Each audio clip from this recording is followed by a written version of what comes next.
Hello everyone and welcome back to my channel. This is Storytime with Miss Guzman, and right now we are reading Junie B. Jones' Cheater Pants by Barbara Park.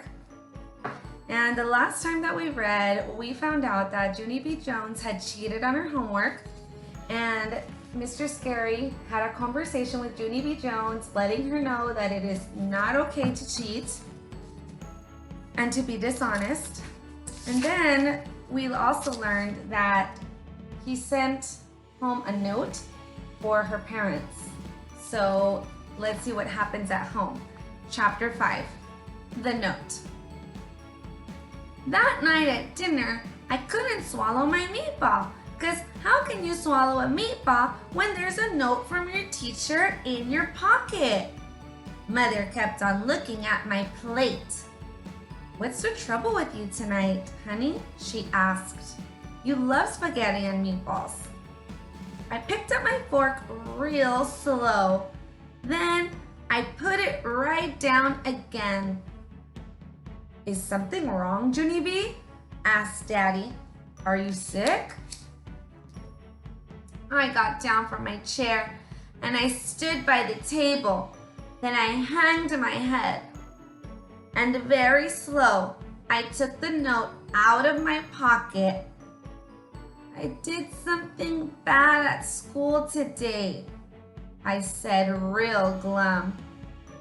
"And so there's something I have to give you." I rocked back and forth on my feet for a minute. Then I quick threw the note on the table and I ran to my room as fast as I could. I shut the door real hard. Then I ran around and around in circles. Because I didn't actually have a plan, that's why. My stuffed animals looked shocked at me. "What's wrong, Junie B?" said my Raggedy Ann named Ruth. "Are you in trouble?" "Of course she is in trouble," said my Raggedy Andy named Larry. "Can't you tell? I bet Mother and Daddy are going to be running in here any second." My elephant named Philip Johnny Bob did fast thinking. "Hide, Junie B," he told me. "Hide in the closet until they calm themselves down." I nodded at that good idea.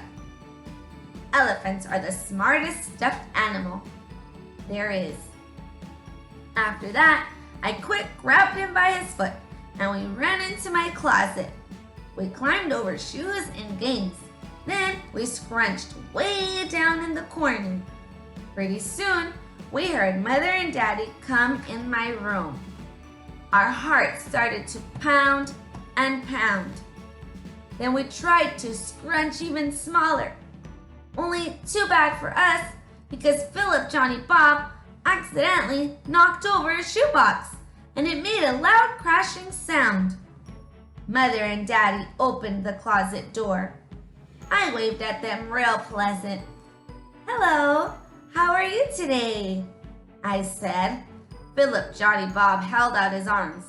"I love you people," he said. Daddy rolled his eyes. Then he came into the closet and he carried us out. He sat me and Philip Johnny Bob on my bed. He sat us down together.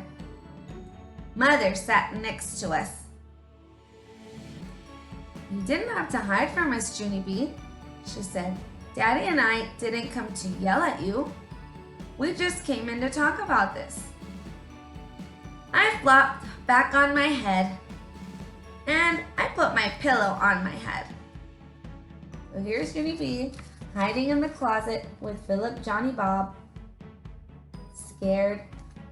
I would be scared too if I got in trouble.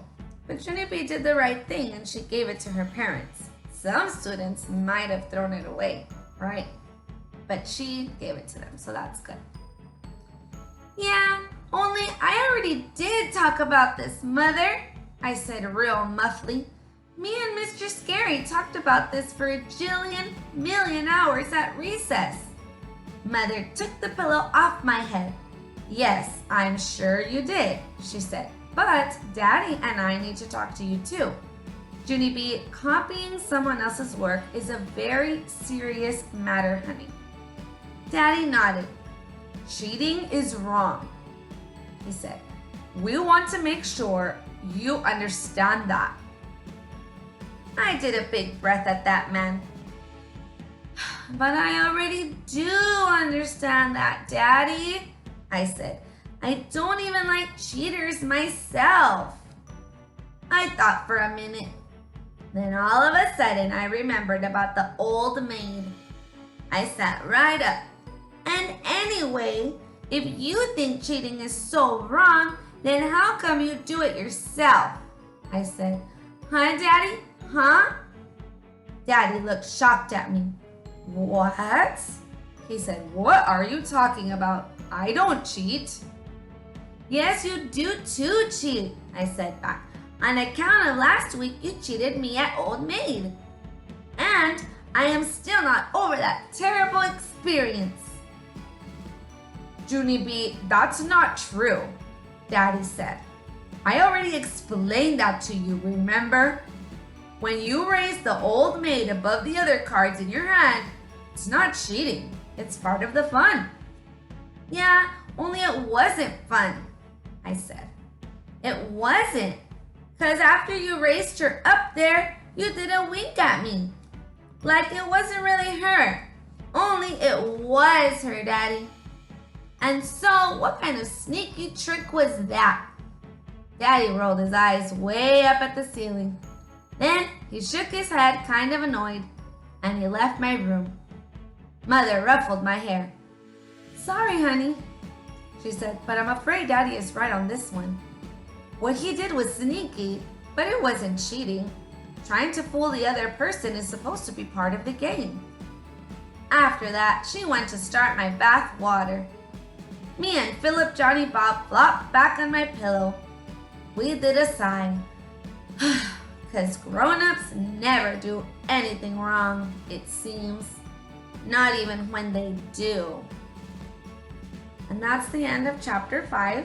So we noticed here that Mom and Dad did not yell at Junie B. Jones and they did not get mad at her. They just wanted her to understand that cheating is wrong. So tomorrow we're going to be reading Tin Can, chapter 6. And we'll see what happens when she goes back to school and meets up with her friends. And so, yeah, we'll see what happens next. And thank you so much for watching. We'll see you later. Bye-bye. Stay safe.